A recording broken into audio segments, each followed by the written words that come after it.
Let's All do right. it. If you guys are just joining, my name is Chad Westbrook. I'm the founder of Sales Alignment and Service Alignment, where I focus just about 20 years of my career specifically in the commercial roofing world, with probably even a further niche into the service side. So service is ultimately what incubates every single relationship that you have. A roof is going to leak 100 times before the tolerance is going to get to the point where they want to spend tens or hundreds of thousands of dollars replacing the roof. So that's where my expertise has been. I've been a part of some of the largest service agreements across the United States. I've managed over 40 different divisions, service divisions, and capital production divisions throughout my career, and well on my way past $500,000, so getting close to that $1 billion in ultimate sales. So when you think about that, guys, this isn't like selling $1, $2, $3 million projects. This is $1,000, $2,000, $3,000 jobs. So really creating that relationship, the consistency, and really getting back to this 4D sales process. How do you guys use every opportunity that you have to build a relationship that is consistent and reoccurring? That's what I'm here to do, and that's a big part of my background. Beautiful. All right, guys. David Bonney, founder 45, and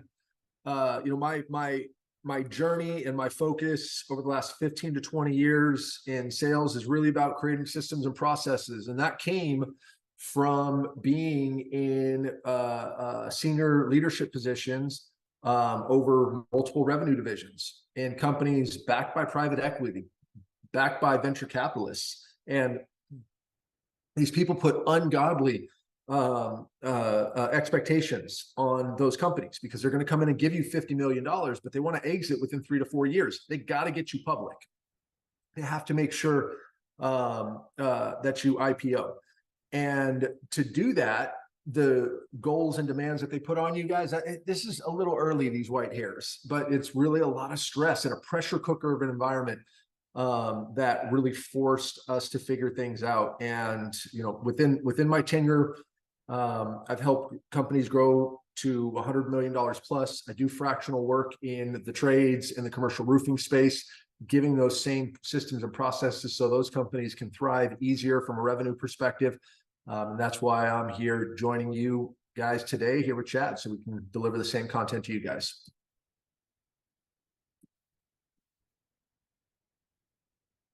All right, so today we're going to be going through today we're going to be going through mindset, but we've gone through previously the 4D sales process, right? We've talked to you guys about how to run effective discovery, how that effective discovery should dive then into diagnosis. You have to tell them what the problem is, what the bigger problem is. If you leave them thinking that they know what the problem is, that problem is going to be simple, and that's going to affect your price. That's going to affect your ability to differentiate yourself from the competition. Once you diagnose, you got to get in and demonstrate. You got to demonstrate how you're going to be able to solve those problems and cure that pain. And you have to be able to do it in a way where it's clear and those dots connect. So your customers aren't confused, because the confused mind cannot act. And then as you go through all of that, we have that last one, decision, which is always left out. How do you drive people to a clear decision? No maybes, right? We need a clear decision. A yes is great, a no is great. No maybes. I'm okay with a no. Move on. I should have done the work at the top of my pipeline to have a flush funnel down at the bottom, and I should have more deals that I'm waiting for, right? The law of mathematics is going to work out. When I've got 20 to 25 quotes out there, I know how many of those, there's going to be 8 to 12. They're going to turn into sales at an average price of $7,500, $8,000, $8,500, just depending on whatever it is that we do. So we're going to drive it to a decision. And by driving it to a decision, we're going to unearth any lack of clarity, and we're going to be able to resolve those a lot faster and a lot sooner, so that we don't hand over the keys or ultimately hand over the power like Chad talks about all the time. But within all of this, we raise it up higher, okay? How do we actually go through and do this? How do we go through and do the 4D sales process at the highest level possible? Well, we want to look at checkpoints. There's 3 major checkpoints that you've got to make sure your prospects are crossing as you go through the sales process. Okay, and we go through and we do deal with these all the time in our groups. And it is amazing how we can teach this over and over again, how even Chad and I will execute on this sometimes. And we're like, that's, I don't know if it's there, right? We've got to make sure that our buyers are passing these 3 checkpoints. And these are just logical checkpoints. This is not our content. This is just life. People are not going to purchase something if they don't feel like it's an urgent enough priority and they don't need to act. It's just not going to happen. Okay. If they do think it's an urgent enough priority and they do need to act, then it's all about checkpoint 2. Do they actually need outside help? Because the fastest way to solve that problem and take action is to take action on your own instead of waiting to go through the purchase process and waiting for a company to get their stuff together and get out to you. Right. Now, if they do need to act and they absolutely do need outside help, then and only then does it matter if we have the best solution. But we have to check these things off as we go through. Okay. This is about the buyer experience. They want to solve the biggest problems causing them the most pain. We want to help them solve their biggest problems causing them the most pain. And our ability to do that is really by getting on the same side of the table with them, joining them in that process of doing it and ensuring that these checkpoints are crossed. And if they're not, it's okay. I'm completely fine telling the prospect that, hey, I don't know. I mean, based on all the people that I talk to, it doesn't sound like this is that big of an issue. Is this something that you guys really need to focus on right now? Call me in a couple of months if it gets worse. That creates more trust. You can ask that question, right? Get clear on it, because you don't want to work with people that don't need to take action, because then that's going to cloud your pipeline and that's going to keep you from actually having the conversations that you need to have with new opportunities. Okay. So as we go through and we're looking at those 3 checkpoints, we want to discover and disqualify. Discover if the information is there and disqualify them if they don't meet the checkpoint. Keep your pipeline clean. It's so funny. It's, oh man, yeah. Oh, my pipeline. Oh, I got about, I got about $150,000, $200,000 in my pipeline. I'm good for this month. I'm doing great. Okay, let's go through it. When's the anticipated close date? September 30th, September 30th, September 30th, September 30th. Those deals aren't closing. You just keep rolling them over, right? And time is not our friend in sales. The longer a deal drags out, the more likely it is that they're not going to move forward or they're not going to move forward with us. Keep your pipeline clean. Because when your pipeline comes down and it's more realistic and it's true, that gives you the urgency and clarity on what you need to be doing from a prospecting perspective every single day. But without that, you end up short, and then you don't have the reserves to be able to fill it up. It's so true, because like when I go into book of businesses, right, it's marking things dead is always taken like a bad thing. And from my perspective, it's not a bad thing. Like, it's a weight off my shoulders that I no longer have to continue to follow up with this individual that never calls me. Like, that's what sucks for me, is that I have to continuously follow up with the individual with this false hope that maybe he's going to answer the phone and tell me yes. But like, that's the furthest from probably that reality. He hasn't answered the phone the last 5 times because he's already done something with it, right? And now I'm just looking for that closure. So you're right. The longer it stays inside the pipeline is the less likely it's going to happen. And that is perfectly taken care of, which is, do they actually need to act? How big of a priority is this for them? Is it something that has to happen, something that they want to happen, or something that they were told needs to happen? I can tell you how many times I go into a sales meeting, right? And they're like, well, my boss told me to get a proposal for this, so that's what I'm doing. Like, does that guy really care? Right. So great point on that. And the magical thing, Chad, about CRMs is I think the vast majority of them allow you to take your deals out of close lost if that person resurfaces, right? Absolutely. Yeah, dead is not dead. Dead ultimately is like, I'm no longer looking at this. I'm going to focus my time and energy somewhere else. If they call me 3 months later, yeah, I'm going to review the project, maybe rebid it, make sure materials, labor, all that stuff's there. But yeah, it can absolutely come back. I can pull it back out. I can put it back in my pipeline. Keeping it there does nothing but cloud my judgment and cloud my clarity on my ability to go create my own outcomes and my own success. All right, Chad, you want to kick us off on Headspace? Yes, sir. All right, cool. So when you guys go into a meeting, this is where I would like you to position yourself. It's so easy to be worried about what time it is walking into this meeting. And if you're worried about what time it is, you're not in the zone, right? Unless you're worried about like, hey, this meeting starts in 10 minutes and I'm going to sit down and wait. Cool with that. Other than that, you should not be thinking about your next meeting. You should not be thinking about the emails that you have coming in, the phone calls that you need to make that day, what you're going to be doing when you're getting done, how long that meeting's going to last. Because the longer that meeting lasts is more than likely the more discovery and good discovery that you guys are doing.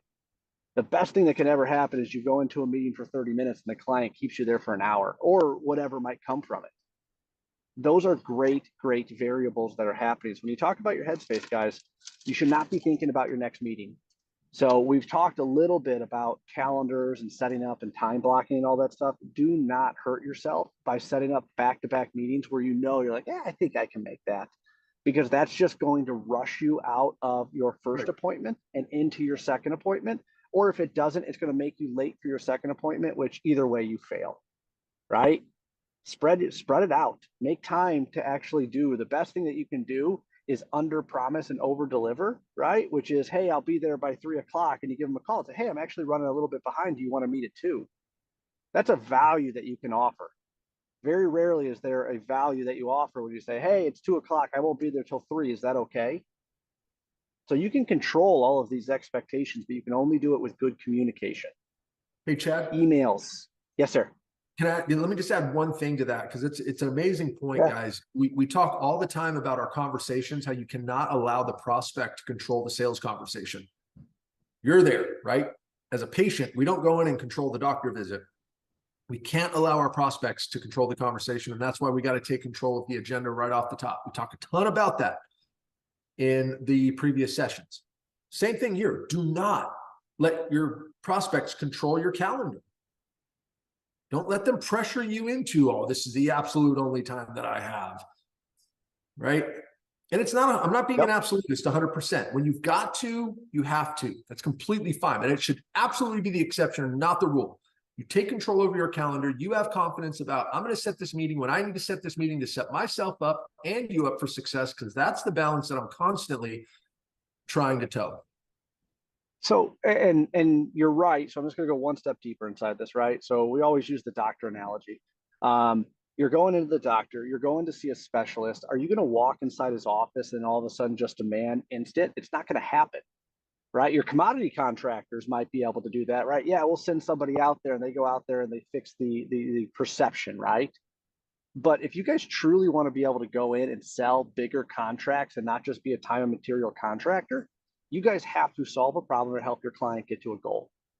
So David, you make a great point inside there, right? That if you position it, so if someone calls you and says, hey, do you have the time to meet on Thursday? And you say, hey, actually, I'm in that part of town on Fridays. Does that work for you?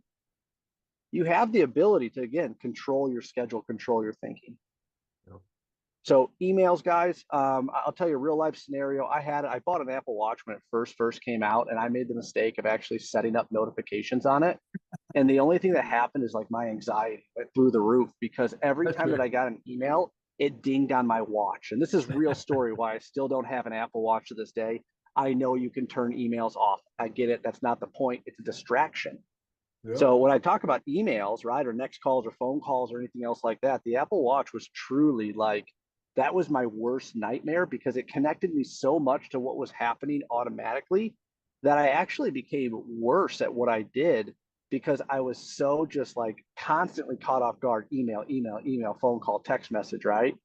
And I'm sure you guys, some of you guys are as busy as, or I won't say as busy, I won't go there, but like emails and text messages constant. I can't have anything like that, and especially inside a meeting. One thing that I typically do, and I'm trying to make this a habit, is I take my phone and I flip it upside down. So even though my phone's out of my pocket or wherever it is, I flip the phone upside down, face down, and that's simply for the disruption, to get rid of it, right? Someone shoots you an email or call, it lights up my screen, my attention instantly goes there, right? It's like shiny thing, and now I'm instantly out. So there's little things like this that I've done for myself, that if it works for you guys, take the distractions out. That's the headspace. Be there, be present in the conversation that's happening with your customer, right? Don't be worried about emails. Turn your phone on silent, flip it upside down. So whatever phone calls come in, trust me, there's probably nothing more important than the meeting that you're in right there, because you've already dedicated the time, the effort, the gas, and whatever other resources to be able to sit down in front of that client. Don't destroy it by somebody else calling you or something disrupting you, such as a telemarketing call in the middle of your meeting that completely derails. We've all been in the conversation. We're like, what were we talking about? You Right. lost it at that point, right? So don't worry about doing what you're doing next. Don't worry about how long the meeting will last. David made a great point. That is absolutely one of my shortcomings, which is rabbit holes, right? It's like, oh yeah, let's talk about that. And we go down it, like kind of like we are right now, guys. Sorry. But how long the meeting will last, you guys own it. You guys know what the questions are. And the great part is that as soon as you get out of that rabbit hole, hopefully you do quit sooner than later, but you can go right to your next question, right? And that's the beauty of having a process. So on the headspace, it's not impossible to do this, guys, but you have to have that self-discipline. You have to be accountable to yourself, and more importantly, accountable to the prospect you're sitting down with, that they're going to get your undivided attention. Yep. There was a rep. This was last year. It's like, hey, you know, it makes it sound like I'm sought after. I don't mind that stuff. Like, no, it makes you look unprofessional, right? Like if you go to a doctor and their phone is just dinging off the hook and they're checking it, what do you think? Oh man, this is a great doctor. People want to talk to him. People want to email him. Of course they want to talk to him. Of course they want to email him. Why is he allowing those interruptions to get in the way of my time with him? Right? And we don't talk about this a lot. This is some stuff that we used to harp on a ton, but they have malpractice. They have to get it right. They have to be focused. Well, guess what? We should have malpractice too. The salespeople, we have got to make sure that we are doing right by our prospects. So we've got to be focused. We have to be engaged. We have to have the right mindset that we're in there to help them get to the outcome that they wouldn't normally be able to achieve. So up that level of professionalism, guys. Make sure those dings and the vibrations and all that stuff. Do not disturb is going to be your best friend. Click on it as much as you can on those smart devices. All right. All right. Want me to run this, David? All right. Yeah, I mean, I can run it. You're going to add a bunch of color to it, though. I know. I'm going to bring in real life, guys. All right. So when you pull into the parking lot, the first thing that you want to do is read the building. There is so much that you can learn from the front of the building, the grass, the landscape, the parking lot. I mean, everything that you can basically see from the road pulling in is going to explain to you how well they take care of that building, how well the maintenance is upkept. Now, remember, the roof is out of sight, out of mind. So if the front of the building's not washed, not painted, the parking lot has potholes in it, I'm going to tell you the roof is probably about 10 times worse than what you see up front. Now, I'm not telling you to judge a book by its covers. I've been in many situations where new companies have bought buildings, they're flipping it, they're putting the money inside it, and the roof is one of the most important things because it protects everything that's in there. But this allows you to be able to understand and see kind of how the building is taken care of, right? What's going on around it? Do they have people working on it? What's the safety look like? Are there other contractors out there? And if there are other contractors out there, how safe are they? This is all going to help you guys understand what and how your client buys. So a big part of this, when you pull inside the parking lot, allows you to be able to read the building and what exactly is going on in the building. All right, so when you walk in the building, so I'm helping you guys understand this. There's things that you should be doing. You should not be checking your phone as you walk into the front door, thinking of, again, emails, phone calls, different things like that. When you pull in, park, look at the front of the building, landscape, that stuff. Now, when you walk into the building, understand the experience that they're trying to give their visitors. Now, some buildings might not have visitors, and you might walk in and you're instantly in an industrial building. So be it. Look at the walls, look at the ceilings, look at the offices, right? Understanding that you're walking into, let's just say, a receptionist area or a call area, and you have stained ceiling tiles everywhere that you can tell have been looking like that for 6 months. Again, it's going to let you understand how reactive is this customer. Now you walk into some beautiful building where it's brand new ceiling tiles in there, they're going to be a lot more sensitive to water coming in, more than likely because it's a space they want to protect and a space that they're proud of. So you can tell all of this stuff before even meeting with them, how proactive and how much they actually care about the actual presence of where they're at. Look at the walls. A lot of times I've been in some really, really amazing buildings that'll have the story, right? And that builds into culture. And culture is a huge part of what we do, because if people come into a building and there's roof leaks everywhere, and they're coming into a building and they know every time it rains, they got a garbage can right next to them, how happy do you think those people are? Culture is a huge part of how you take care of your people, how you take care of your building, and how you create an experience, a work experience of where your people are at. So all this will tell a story. Are they proud? Do they have awards? Do they have stories? The entrance will tell you a story.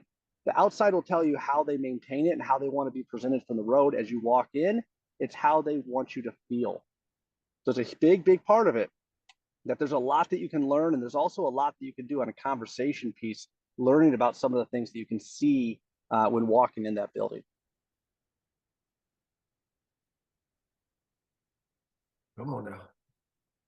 There we go. It's going slow for you. All right. So when you walk into their office, first off, nothing matters but the problems, or your client's problem or their goal. That is it. This is the point where the phone goes in the pocket, or if it's out of your pocket, on the desk, upside down, no emails, no nothing, right? Nothing else matters but your client's problem or goal. We talked about the 4 different ways to sell, right? Number 1, client has a problem. That's an immediate discovery that you can go into. Number 2, problem has a goal. Again, that's an immediate discovery that you can go into. There's 2 other ways. The other way is education, which is educating them about what's going on. It's more of a proactive measurement. The 4th one is fear. Okay. Fear is like, oh man, you haven't been on that roof in 6 months. It's probably completely horrible and your warranty's void. Nobody likes fear, right? So the first thing you want to find out is, does your client have a problem or a goal? Because both of those items are going to automatically trigger the ability for you guys to be able to go into a discovery call. So when you walk into the office, okay, first thing you want to look at is very similar to what you've done when you walked inside the front. What's on the wall, right? This will tell you where it is. This is their personal space. This is where they spend most of their time. I've been on walls where they have different taxidermy stuff up on the walls, where they've had pictures of their kids, their family. I mean, all awards that they've won, all kinds of different stuff. This will tell you a story of how proud they are of their business, of what they do. So again, I'm going back into culture because that's a huge part of this. But then getting to their desk. This is one of the most interesting things that I like doing, is looking at my client's desk, because this will tell you how they manage their business. And this is where it gets really cool, because if they have a desk that's absolutely full of papers that are stacked inside there, you know that they're a paper-based individual, and they're going to ultimately put you or manage you inside that same way, because that's how they do business. Now, if that desk is completely clean, that can, and a lot of times it's not one or the other, you're right into the middle, but that'll tell you that they could be digital based. And that a lot of times can ask, hey, do you guys like client portals? Do you guys, you can talk a little bit more about the digital interaction that you can have with the customer, than understanding that they're 100% old school. They hate their cell phone, and they want to do everything by paper. So again, all 3 of these things, I have not even spoke to the customer yet, but I'm reading the room. I'm getting used to what's happening out there. How well do they take care of the outside of the building? How well is the landscaping done, right? Does it actually look presentable? I walk in, what do they want their clients to feel? Are they building a business based upon culture, or building a business based upon production? 2 completely different worlds, but it allows you to be able to, again, your client is there to be able to solve a problem, or reach a goal. Those are the 2 primary areas, again, that's going to trigger someone to be able to do business with us. So you need to find out what that is, because if it's a big, beautiful outside and they have a problem, right, that's something that might need to be really, really quick. That might actually engage into, on a scale of 1 to 10, how important is this? Well, if you have 3,000 ceiling tiles and one of them is stained black from a roof leak, it's a lot different than having 3,000 ceiling tiles and 500 of them are already stained. You just have one new one. All of this stuff helps you understand what's going on with your customer, and also allows you to be able to control the conversation as you walk through. So nothing else matters other than your client's problem or the goal when you walk in there. But again, read the room, be aware of what's going on, and it'll allow you to be able to have better conversations and better relate to even what your customer's dealing with.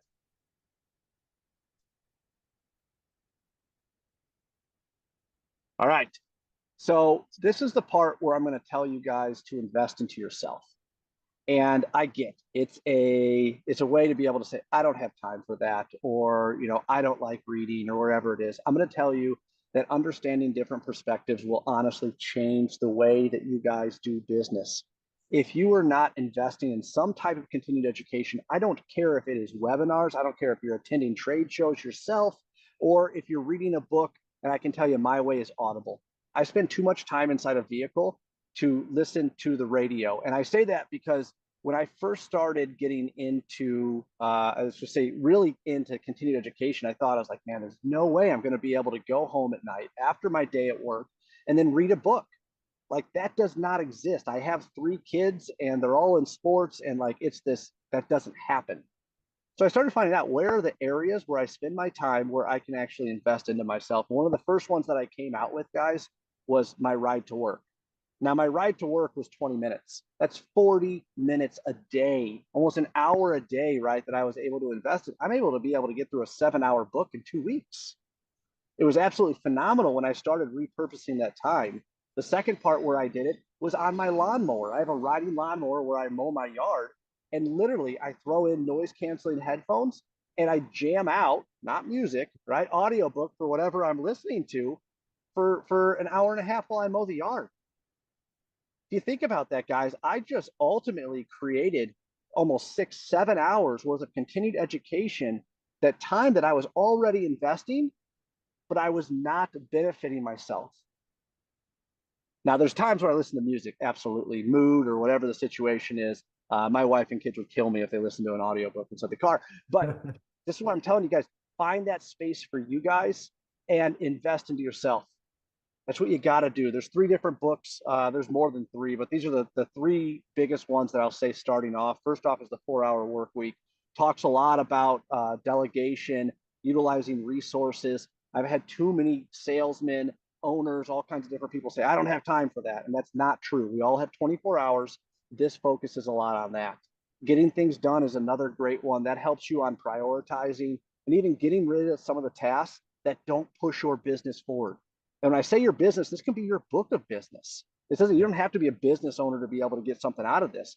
Everybody has 1,000 tasks to be able to do a day. What makes people great is the skill to be able to choose which ones you guys are actually going to do, which ones you're going to do at the right time, which ones you guys are going to get there.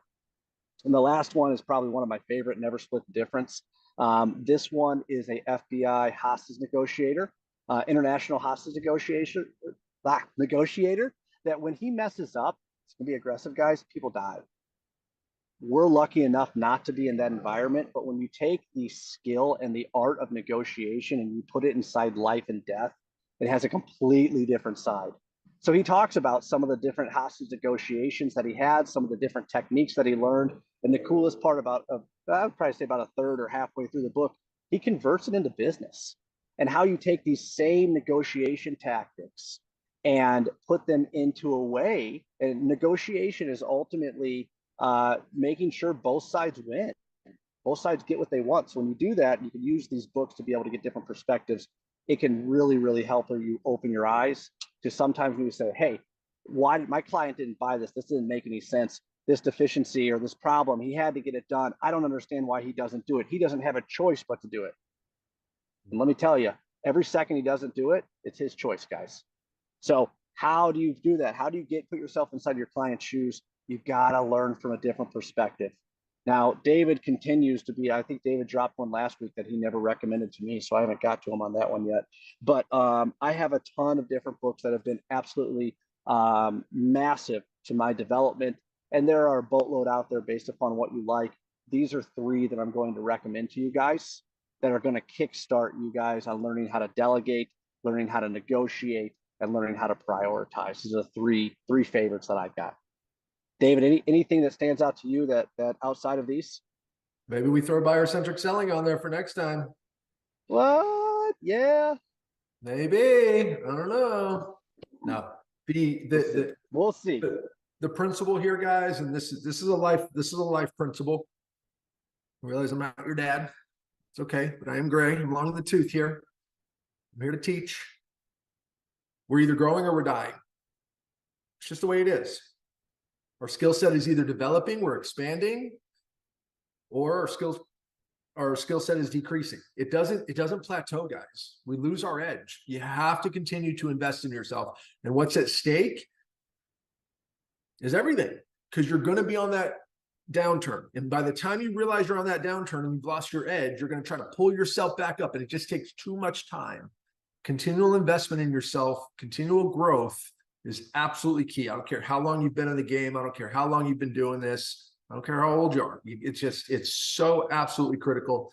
The investment in yourself, I know we see it all the time by the gurus, guys, but man, any money that you spend on investing in yourself is going to give you absolutely the best ROI, the best return on investment, because you can then go put it to use and go make real money, real commission dollars, and more dollars every single year. But I digress. All right. Step one. You want to take this one, Chad? Go for it. I was seeing if you were going to take it. That's awkward silence, guys. So what happens right there, that is the power of silence. Whoever says something first loses. So David, you lost. Go. The vacuum. So you got to know your numbers, guys. They do not lie. Okay. That is step one. We have to make sure that we understand our numbers are everything. So that's why we talk so much in the programs that we've got about having your strategic sales plan and your weekly numbers. Your monthly goal is broken up into 4 quarters, just like a game. You've got to know your numbers. You have to know where you're trending. You have to know how things are going, because those numbers are not going to lie to you. And the 3 numbers that absolutely matter, number 1 is your lead conversion ratio. Okay. How many leads that you've developed actually turned into a meeting completed? Now, when we talk about that development, when we talk about what we're reading, when we talk about the investments that we're making in ourselves, this is huge right here, right? We invest in education. We invest in development around these areas. How can I get somebody on the phone, get past that initial few seconds, get into the call, right? Have it open up, and how do I actually have an effective conversation, or a more effective conversation than I have been having, to actually generate a scheduled meeting? And then of those meetings get scheduled, how am I getting those people to show up so I can actually complete that meeting? It's a big deal. If you don't know this number, then you don't know your business. And that's an issue, right? Now, the key on this is they have to show up. It's meetings completed, not meetings scheduled. We schedule meetings all day. People they'll throw times out there all the time. They're not committing themselves to anything if they don't actually show up. Okay. So they have to show up. That is absolutely critical. All right. Meeting number 2, your meeting conversion ratio. Okay. When we're looking at the meetings that we completed, how many actually turned into proposals that we delivered? How are we running those meetings? This is where we get into the 4 Ds. How effectively are we getting them past the first checkpoint and the second checkpoint, so that they're like, yes, we need a freaking proposal. We need it tomorrow or yesterday is hopefully what they say, right? There he is. Look at that face. Look at that brim. There it is, right? Did we check the boxes? Did we meet the first 2 checkpoints? Did we get from meetings completed to proposals delivered? This is a great number, right? Remember in school, we get these grades. I went and did this work. Here's my grade. This is your freaking grade. If you think you're running effective discovery and diagnosis, this number is going to tell you whether or not you are, right? And again, strategic sales plan, you got to set goals around this conversion rate, and then you bump it up against it. That'll tell you whether or not you're getting an A. That'll tell you whether or not you're ready to graduate to the next level, go into your senior year, or move on into college, whatever it is, right? Right? We have to understand what these numbers are, because these numbers reflect how good we are. I don't care how good you think you are. The numbers tell the story. And we do this with companies all the time. And it is shocking for them. Not for us anymore. It is shocking for them. We're like, man, I thought we were doing way better in this area. Yeah. You thought, you felt. Your feelings are irrelevant. Facts, not feelings. I don't care about how you feel about your performance. I want the numbers. I want the data to tell me what your performance actually reflects. Chad, you popped on the camera. Do you want to add on to this? Nah, I just figured you guys wanted to see my pretty face. It's just not the same. I mean, I'm everybody was sorry. debating whether or not they wanted to stay on because they couldn't The see drop off you. was insane. As soon as I didn't have my camera on, 50% dropped off. It was like 300 people were just out.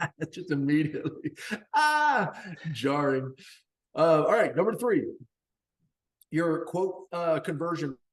How many of those quotes are actually turning in to new sales? You can slang quotes all day.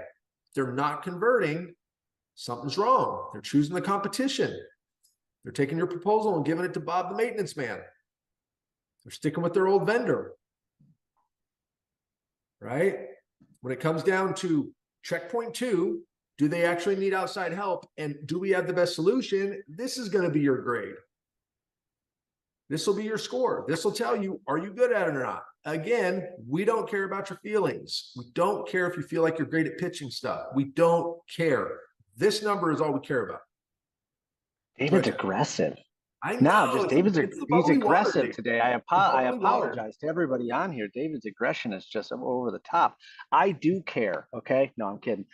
So what this really comes down to, and everybody tracks your final conversion ratio, right? How many proposals delivered to how many sold. But the fact is that if you focus on the top of the funnel, guys, and that's why I said there's 3 numbers that matter. It's not just hey, what's your close ratio? Because everybody will tell me what their close ratio is and either be insanely happy with it or be like insanely unhappy with it. And the way that you change either one of those numbers, whether you're happy or not, has everything to do with what happens at the top of the funnel. And that's why we're telling you these 3. And when I say top of funnel, I know that's a little bit of a buzzword, but what I'm talking about is how many of your activities actually turn into a meeting.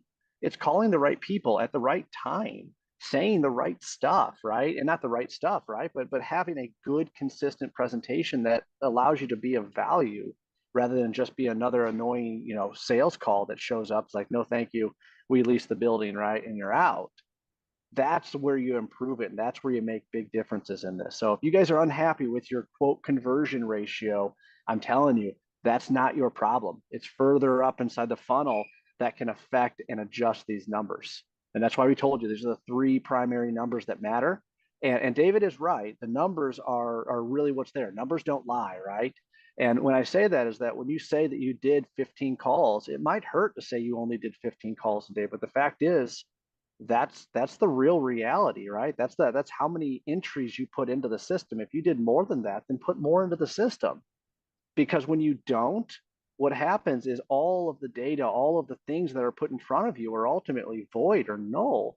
Because if you really did 30 calls and you only put 15 inside the system, well, how is anybody supposed to help you if you're doing more or less than what the system shows? And that's always, and David, I think, has said it best that managing reps through numbers in a negative way is so demoralizing because it's like, man, I'm never going to hit those numbers. I'm never going to get there. Do it the opposite way, right? Like, how does somebody else get there? Let's learn from what other people are doing. So if you have somebody within your organization that's just killing it, right, on the outbound prospect side, I'm going to encourage you guys to talk to them. What makes them different? What makes them be able to hit those numbers? And that's what you're showing you, these 3 numbers. Mindset is a massive part of it, right? If you're confident that I can do this, I got the plan, I'm going to get there, that person will always be more successful than the person that's like, no, that's never possible. I can never do that. I'll do my best, but I don't know about that. Those 2 results are going to be black and white different. My guess, Chad, is whoever they go talk to is probably executing the perfect sales week. Oh, I promise you they are. Oh, yeah, they are, buddy. Oh, yeah. Yeah. All right. All right, so guys, and again, I'm only leaning into what I'm saying here because it's true. We have to, as salespeople, we have to understand our biology is something that allows us to stay in the game, but it also works against us. Our eternal optimism and positivity is what keeps us coming back after we get so many no's, after we get so much rejection, right? Like that, if you can't handle that, you got to get out of this game. You can't be in our industry. So you have to have it. But unfortunately, the shadow of that is that eternal optimism and that positivity then all of a sudden starts to create negative ramifications on how we're evaluating our own performance. And something that comes to mind based on what Chad said is, guys, the goal is not to, you don't need to beat yourself up based on these numbers. Just know these numbers. Just know these numbers. And then from there, bump it up against where you expected to be or where you want to be and make adjustments. Just have fun, right? The team that beats themselves up after the first quarter because they're down by 8 points, morale gets down, nobody's energetic, nobody's excited, they continue to lose, right? But the team that comes in there is like, no, we're better than this. Let's go figure this out. We need to make this adjustment, this adjustment, this adjustment. They're winning by halftime. Okay. So use these numbers as something that's powerful, that's enabling you to take control over your success, because these are the scorecard. And just like the sales magic trick, you create small improvements across these 3 numbers, huge win for your funnel and your overall success. All right, take us home, Chad. All right, cool. So we're going to talk through ultimately 2 kind of scenarios right here. So if you hit the next one, it should show up on the other side, David. So what we're ultimately talking about is how to understand what your percentage is. So when we talk about percentages, there's a lot of different ways you can look at it. The example that we're using here, 100 leads, 80 meetings, 30 quotes, 10 sold jobs, right? So when we look at these kind of different conversions, 100 leads into 80 meetings means that 80% of your leads convert, right? That's what we were talking about inside ratio number 1, which means when you have 100 unqualified prospects that came to you saying, hey, I have a roof leak, I need some kind of roof work, whatever it is, right? That is a lead. When that meeting is completed, okay, that means they showed up, that means they were there, it means you went through a discovery phase to be able to help create a solution for them or start creating the solution for them, right? It means the meeting happened. It wasn't in the lobby. They didn't walk out to your car and talk to you outside. You had an actual formal meeting with them where you were able to do some type of form of discovery, right? Which is our first step. So when that happens, 100 leads, 80 means, it means 80% of your leads convert. Now, if I had 80 meetings and I produced 30 quotes out of there, it means 37.5% of my meetings actually turned into a quote. Now, if I have 30 quotes that are out there and I sold 10 jobs, that means 33% of my proposals convert into a sold job. So this is step 1 to kind of understanding where it is. Now, typically what you would do is you would say, okay, I had 100 leads, I sold 10 jobs. That means your overall close ratio is 10%. 100 leads came into the business, I sold 10 of them, that left me with a 10% close ratio. So this is kind of helping you understand, how do you break those down, right? So what are leads? A lead is an unqualified prospect that has came into your book of business. And when I say unqualified, it means you haven't done anything yet to either qualify or disqualify them. They came into the business, they called, they hit email, you did a drop and maybe got a meeting with somebody, but they're unqualified. Anything you want to add to this slide, David? Nope. It's perfect. Okay. Awesome. All right. So I kind of went through this 10%. So David, this is the magic trick. You want to run through this? Because I think you're fabulous at jumping through this. Yep. Yeah. So we've got the same thing that we talked about, guys. When it comes down to the compound effect, if you have 100 leads, 70% move on to meetings, 30% move on to quotes, 25% move on to sales. Right. If these are your conversion rates, you end up with 70 meetings, 21 quotes, 5 sales at an average of $7,000 bucks at 36,000, roughly 36,000. So it's about 440,000 a year. Now, if we just make small improvements here, if we can just move this to 80%, right? Well, it's only 10 more meetings, but if we can move quotes to up 10%, now all of a sudden we're a 50% increase, 21 quotes to 32. Well, if we can increase our conversion or quote to sale by 10%, 25 to 35, now suddenly we're at more than double. And if we can increase our average revenue per sale by 8,000 or by $1,000 up to 8,000, now suddenly you can see we've more than doubled our overall sales. It's basically 150% increase, or 250%, however you look at that. So don't worry about these numbers. But the point is that if you guys know your numbers and where they're at, where your baseline is, and then you guys can create some conservative improvements at each stage based on the training that you're getting here, based on the knowledge that you're going out and getting, elsewhere on how you're trying to improve, you guys could get easily a 20, 30, 50% increase. 50% increase. I mean, we do this with companies all the time. We go through and we run company numbers to get them a 50% increase. It's nothing. It's really easy because we're not worried about increasing our number of leads by 50%. We're not worried about increasing our close rate by 50%. The compound effect of small changes throughout the funnel creates an enormous win at the bottom. So run these numbers yourself, guys. Go get your data, know your numbers, put it in a spreadsheet, start to look at it, start to see where you've been, and then define where you're going. And the sales training doesn't matter if it's not applying to specific numbers that are going to improve your overall output and your overall contribution to your company and your commission dollars. It's so true. So David, no, you said it. I'm just going to say it again. Guys, notice that the difference from 441,000 to over 1 million right there, notice that the number of leads did not change. And the number of meetings, right, out of those 100 leads, the only thing that changed was 10. So the question I'm going to challenge for this individual is, how can we talk to 10 more people with the number of leads that we have? Can we send an email the day before and confirm that they're going to be there? Can we text message them and confirm the day of that it still works? I mean, I'm just making stuff up off the top of my head, but that's what we're doing, guys. This is not crazy. It's not hard to be able to increase your sales unless you're saying, okay, I don't need 5 sales. If I want to go to 1 million, I need to have 15 sales. That's hard, especially using the same numbers, right? I won't say it's hard. It's almost impossible to be able to say 441 to $1 million. That's difficult. But when we talk about these little changes within the funnel, right? Knowing your numbers, right? How many calls are you going to make? Well, you're going to make 60. All right, let's make 10% more. What do we need to do to make 66 calls? And just that little change, right, will have a massive impact as you continue to be able to grow your business. And that's where all of this comes into play, guys. That's where all of this stuff that we're talking about, the training that you're getting on the 4D sales process, that's when it all clicks. That's when it all works.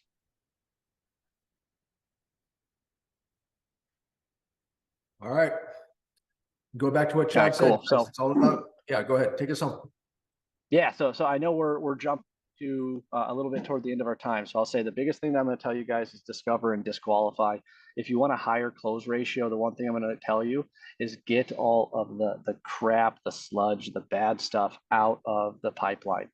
Because if you have poor leads that you're quoting just because you want them to show up as a dollar amount and quoted so you can be the number one quoter on Monday morning, the sales side, you're doing nothing but hurting yourself. Much like I spoke about inside here, that you're making phone calls simply to make phone calls and hope that someone's going to say yes to you. It doesn't work like that, right? If their problem's not big enough to actually act, they're not going to spend money specifically with you to be able to do it. They're not going to spend money with you just because they like you and they want to spend money with you. They have to have a problem or a goal that they're trying to achieve. And that is how business is typically conducted. So if you guys know your walkaway point, this is one of the biggest things that comes inside mindset is know your walkaway point. Don't be afraid to walk away. If it doesn't fit, it's okay.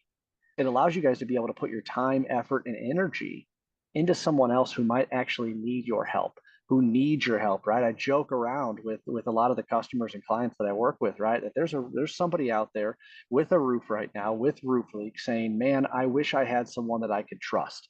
I wish I had someone who can help me with this problem. They're out there, trust me. Now, the marketing tactics that you have to be able to is what's going to put you there, but don't be afraid to disqualify all of those bad opportunities, because the more time that you spend with those bad opportunities that'll never sell will keep you that much further away from finding the individual that does need your help, that does need your solution, and that will pay for it. Okay.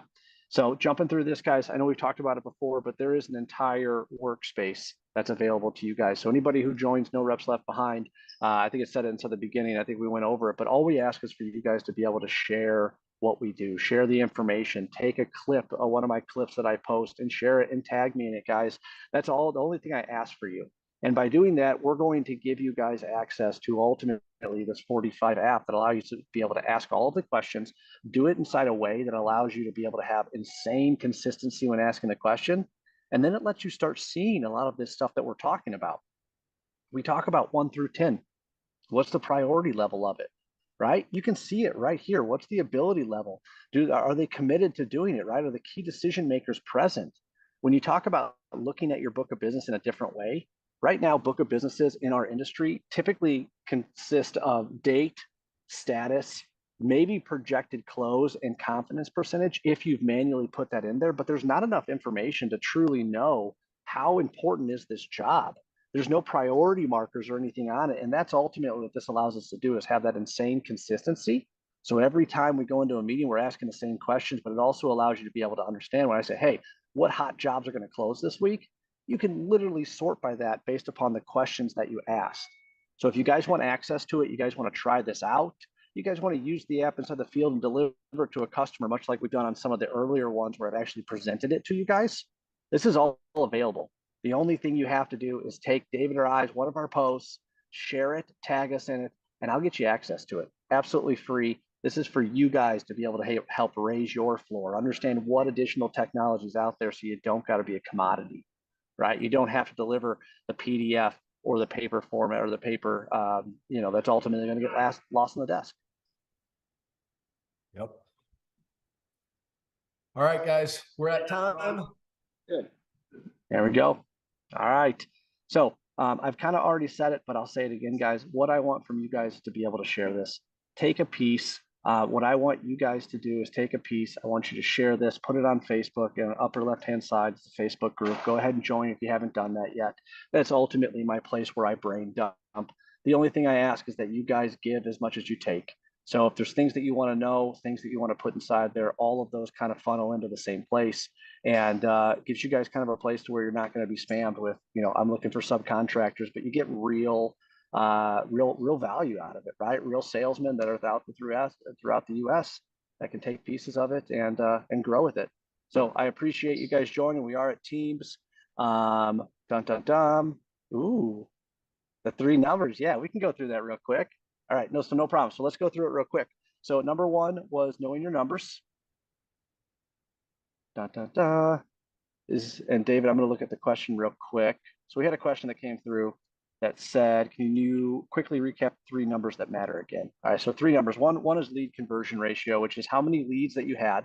And let's be super clear about this, guys. An unqualified prospect is technically a lead. If someone calls your office and says, hey, I have a roof issue, can you guys come out and take a look at it? That's a lead.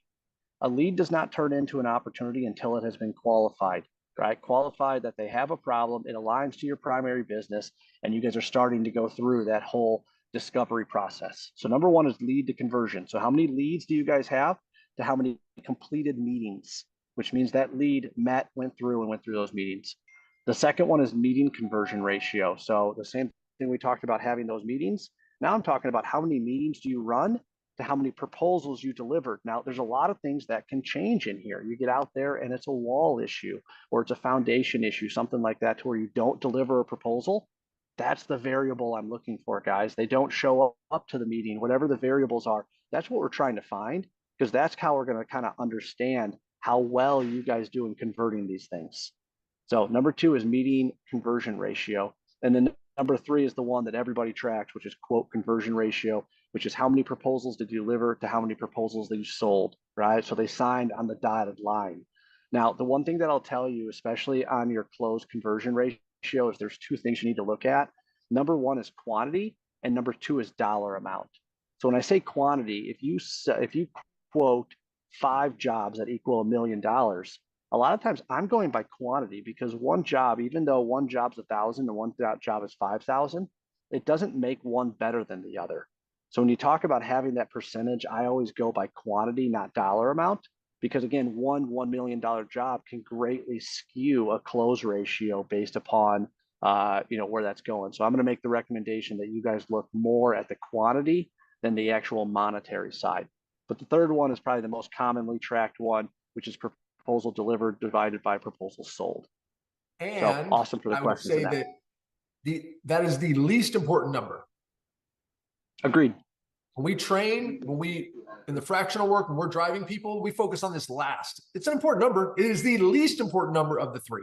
We focus on how many meetings are turning into quotes, how many leads are turning into meetings. Those are by far the most important numbers, because from there, if that's being hit, guys, I promise you, It is just, it's math, it's physics. As long as we know what your historical numbers are, we know that if you get the right number of quotes out, they will turn into sales. Yep. It'll happen. Even if you keep, guys, and even if you keep the same quote or close ratio, if you have a 20% close ratio, I don't care if it's that low. If you increase the amount of people that you're talking to, if you increase the amount of people that you're delivering proposals to, still at a 20% conversion ratio, which means you don't close, you don't change that, you will naturally sell more projects, right? Then how we focus, okay, how do we get that 20% to 25, 25 to 30, and then so on? That is the magic trick that allows you guys to be able to truly take it from where you are right now to ultimately where you want to be. It's not that crazy. David said it, best when he kind of explains it, guys, but it's truly focusing on small changes. Do not think that you have to flip your world upside down, because you really don't. Cool. All right, guys. You guys know, if you have any questions, concerns, anything like that you guys want throughout the week, I'm here. You guys can hit me on Facebook, LinkedIn, whatever you need to be able to get in touch with me. But I appreciate you guys joining. You guys are the true warriors that are showing up to be able to knock this out. And thank you guys very much. We'll see you next week. And again, thanks again for joining. See you guys.